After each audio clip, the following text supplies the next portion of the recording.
hello. What is up? This is your buddy Alertwolf here to bring you another anime review. And this time I'm doing it on Hakkenden, 8 Dogs of the East, episode 15, called Molding. Alright. And again with this anime, they have these like short mini arcs, you know, maybe 2 episode or 3 episode stories.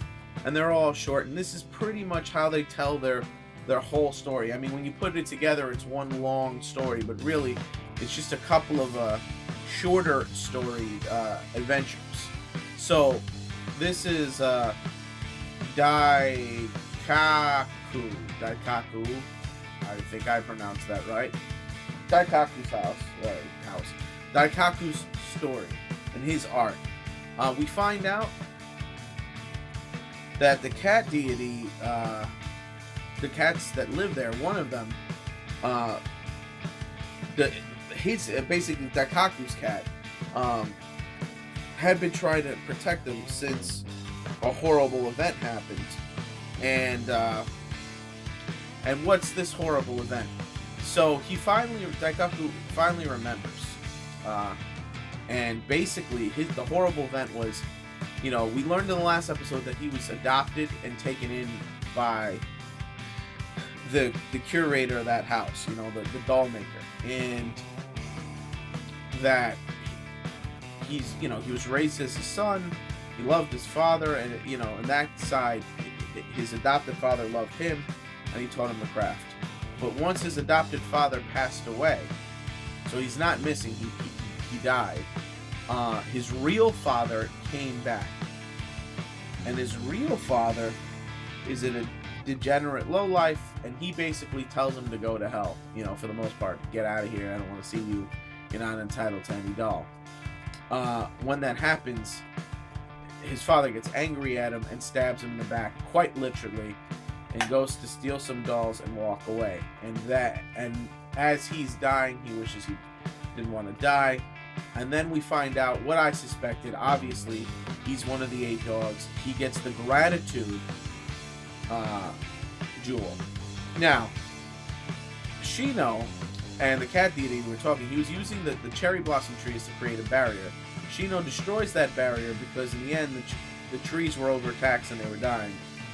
But by letting down the barrier, a spirit monster comes out. Now, I thought the spirit monster was, because they were talking about how, and Daikaku says he was going to handle it. I thought somehow maybe,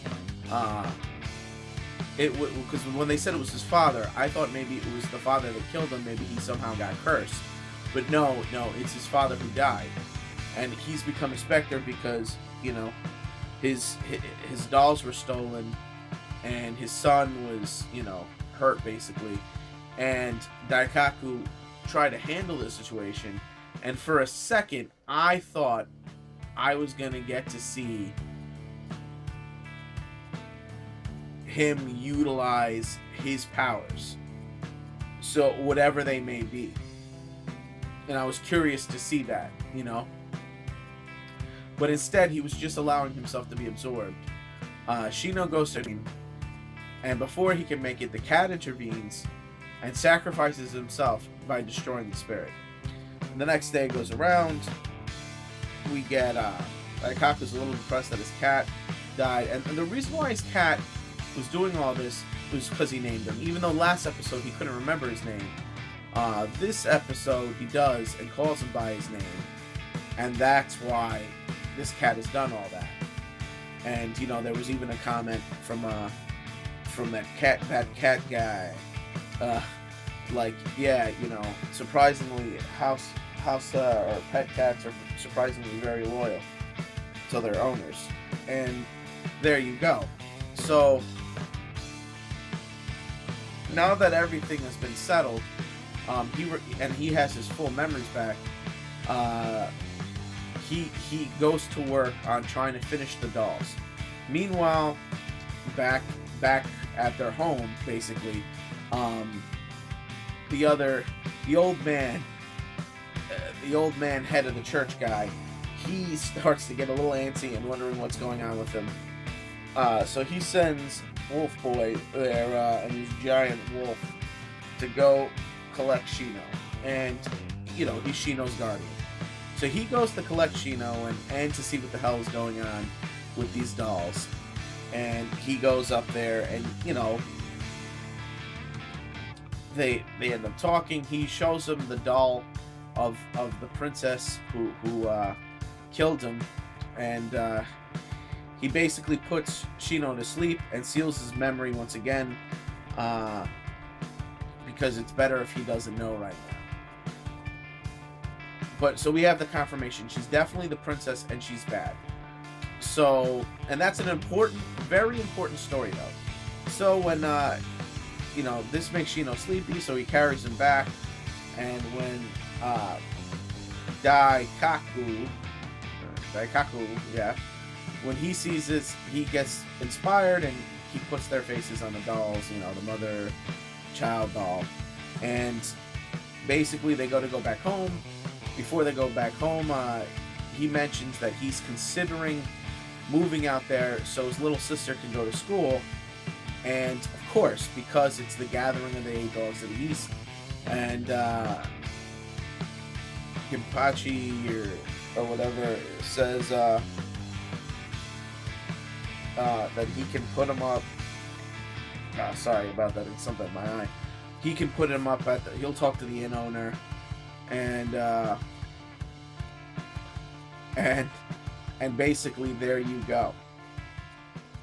So they're all being drawn to Shino and being drawn together, and again, that means he's going to be more of a regular character, and I cannot wait to see what his ability is. Now this episode, it's gonna get a 3 out of me. It was a good episode.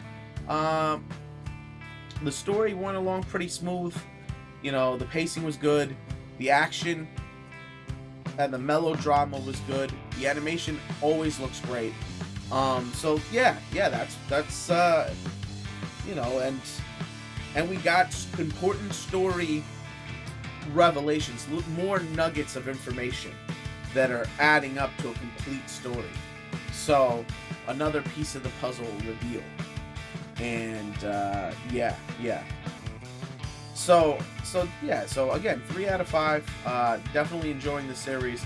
It's the first 2 episodes have been pretty good, and I can't wait to see where it's going once they return back to town. But click it up if you like it, comment if you must, and please subscribe if you can. And this is your buddy Alert Wolf signing out.